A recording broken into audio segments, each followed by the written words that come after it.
Why don't you have a copy of the lease? Now, it's possible that the one that you would have, the word tenant is not crossed out, because I don't understand why the word tenant would be crossed out. I agree.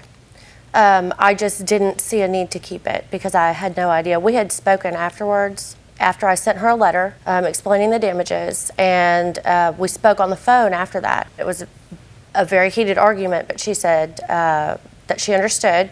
And then, I mean, I just didn't see a need to keep the lease from 6 months ago or so. Your Honor, she never sent a letter. Had I received a letter, I would have called her because I repeatedly sent her what you should have done is kept a copy, because this is a copy of a copy. I don't know whether she crossed out the word tenant or whether you crossed out the word tenant. It doesn't make sense for the landlord to cross out. You have the right to change the terms of the tenancy, but not the tenant is required to give you notice that she's prepared to leave. But that's the only evidence that I have. Since you chose not to keep yours, this is what I got. Okay, I'll take it back.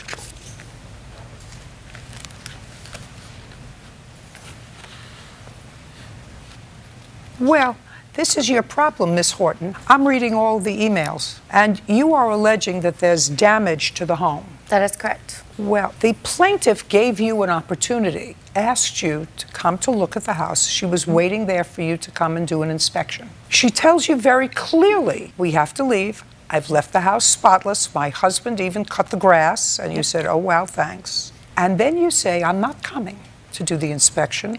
I wasn't prepared to take your money out of the bank until the 8th. You guys just go at your leisure.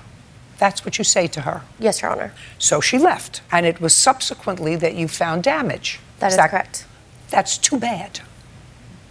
Her responsibility was to give you an opportunity, according to her lease, to come and inspect the property. You said to her, don't wait for me. I'm waiving the inspection. Isn't what in effect you said to her, which is your right, and which she made herself accessible to you to have an inspection so that you could show her what the problems were. You have to return her deposit. Okay. Why didn't you return it before? The damages, Your Honor, that I found when I went to the house were appalling.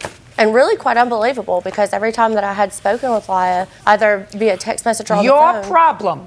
I think you just didn't have the money. I think you spent it. Your Honor, I have pictures of the home before we moved out that I took before they picked up the furniture so that she could put them in her realty portfolio. I'd like to see it.